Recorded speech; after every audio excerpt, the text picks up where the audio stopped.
Halo semuanya, video ini saya buat untuk menyelesaikan mata kuliah pasar uang dan pasar modal tentang proses go public. Ya, kita mulai saja.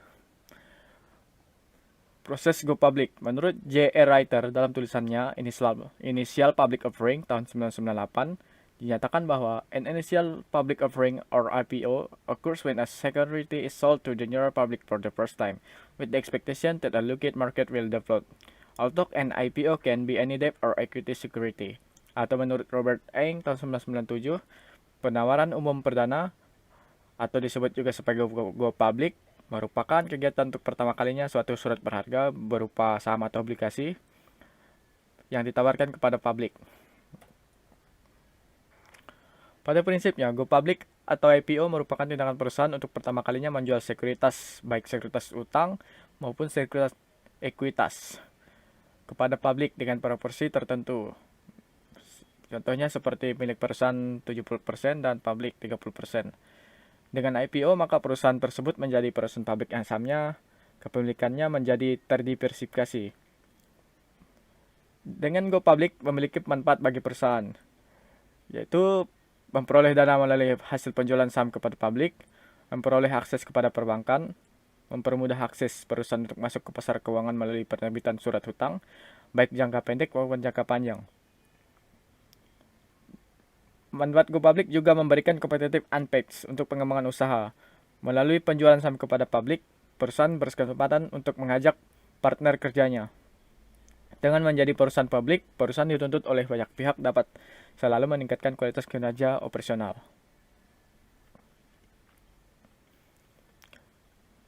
Peningkatan kemampuan going concern. Going concern merupakan kemampuan perusahaan untuk tetap bertahan atau survive dalam kondisi apapun, termasuk dalam kondisi yang dapat mengakibatkan bangkrutnya perusahaan, seperti terjadinya kegagalan pembayaran hutang kepada pihak ketiga, perpecahan di antara para pemegang saham pendiri, atau bahkan adanya perubahan dinamika pasar. Manfaat go public juga bisa melakukan merger atau akuisisi perusahaan lain dengan pembiayaan melalui penerbitan saham baru. Seperti yang baru-baru ini ada berita tentang BRI Syariah yang akan merger dengan Mandiri Syariah, BNI Syariah, ya seperti itu. Meningkatkan citra perusahaan juga, meningkatkan nilai perusahaan. Dengan go public ini, perusahaan juga dapat membuka akses terhadap sarana pendanaan jangka panjang. Meningkatkan nilai perusahaan atau company value, meningkatkan image perusahaan, menumbuhkan loyalitas karyawan perusahaan, kemampuan untuk mempertahankan kelangsungan usaha, dan insentif pajak. Melalui insentif pajak, untuk mendorong perusahaan melakukan go public, pemerintah memberikan insentif pajak melalui penerbitan peraturan pemerintah yang terakhir diubah dalam Peraturan Pemerintah Nomor 56 Tahun 2015 tentang perubahan atas Peraturan Pemerintah Nomor 77 Tahun 2013 tentang penurunan tarif pajak penghasilan bagi wajib pajak badan dalam negeri yang berbentuk perseroan terbuka. Seperti yang kita lihat, seperti perusahaan go public, yaitu memiliki kalimat TBK di belakangnya. Wajib pajak badan dalam negeri yang berbentuk perseroan terbuka yang dapat memperoleh penurunan pajak penghasilan atau PPh sebesar 5% lebih rendah dari tarif PPh wajib pajak dalam negeri sepanjang 40% sahamnya tercatat dan diperdagangkan di bursa dan memiliki minimal 300 pemegang saham. Persiapan awal go public.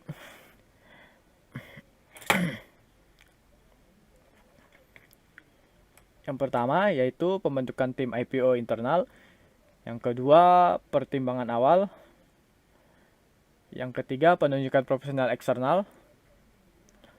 Yang keempat, RUPS atau Rapat Umum Pemegang Saham dan perubahan anggaran dasar. Mempersiapkan dokumen.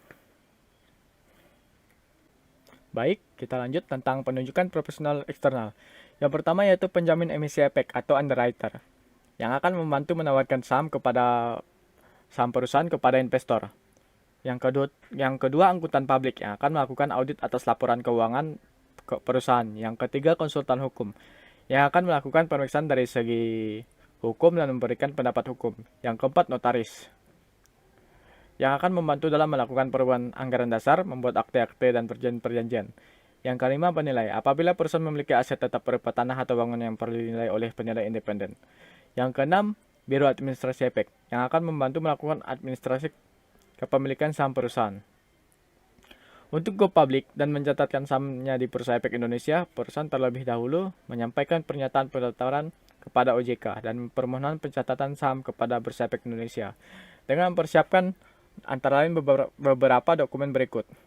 Dokumen A yaitu berupa profil perusahaan, informasi tentang perencana IPO, underwriter, dan profesi penunjang. Dokumen B, pendapat dan laporan pemeriksaan dari segi hukum dan konsultan hukum. Dokumen C, laporan keuangan yang dia audit akuntan publik. Dokumen D, laporan penilaian, jika ada. Dokumen E, anggaran dasar perusahaan terbuka perusahaan yang telah disetujui Menteri Hukum dan HAM.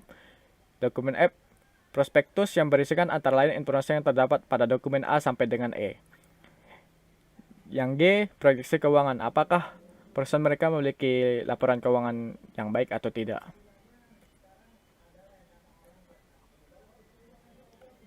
Jadi, apakah proses untuk menjadi perusahaan publik yang sahamnya diperdagangkan di Bursa Efek adalah merupakan proses yang sulit?